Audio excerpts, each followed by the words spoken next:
FERC, the Federal Energy Regulatory Commission, doesn't work for the people or the planet. Sleep. My name is Andrew Hinz. I worked at FERC, the Federal Energy Regulatory Commission, for over 25 years. But last year, I was arrested in a nonviolent direct action protest of FERC's rubber stamping of fracked gas pipeline projects.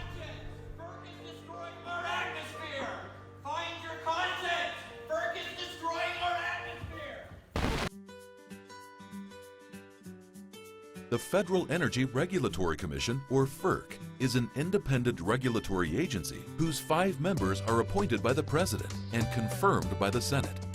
We care about FERC because it is the agency that is in charge of the national electricity system and approving interstate gas pipelines and infrastructure. There are good people who work at FERC, but the agency is much too connected to the fossil fuel industry. FERC commissioners almost always come from the fossil fuel industry, and FERC employees often leave to go work in that same industry. Over the last 30 years, FERC has turned down only 2 gas pipeline permit applications out of over 500 submitted for review. You may not know this, but we are in the middle of an unprecedented fracked gas pipeline building spree.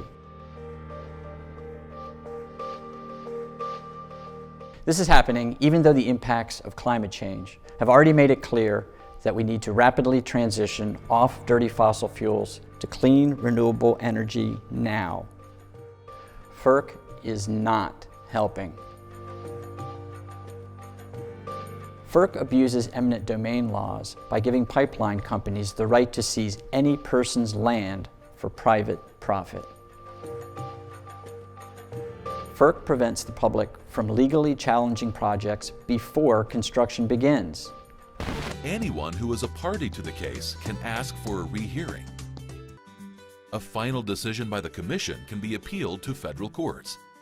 FERC uses a loophole to delay court challenges for up to a year or more while construction moves ahead.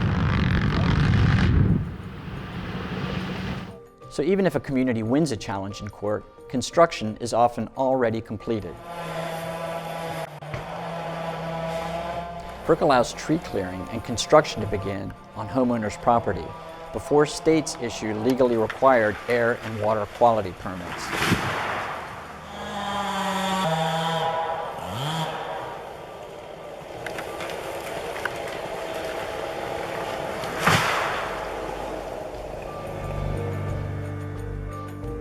FERC turns a blind eye to environmental violations during construction. They rarely hold companies accountable, file penalties for violations, or issue stop work orders to require cleanup and compliance. FERC gives only cursory review of the climate impacts of proposed pipeline projects.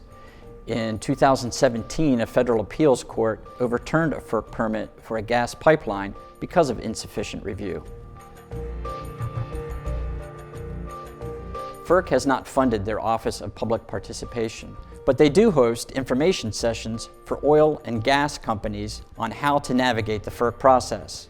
They even outline strategies for how companies can counter public opposition to their projects. Which side are you on?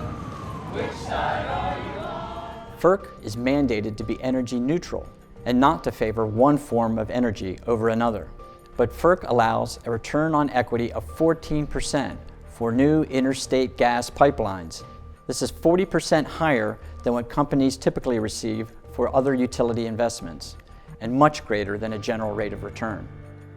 In a world where the impacts of climate change are so clear and so devastating, it is absolutely necessary that FERC be replaced with an agency dedicated to an active and just transition off fossil fuels.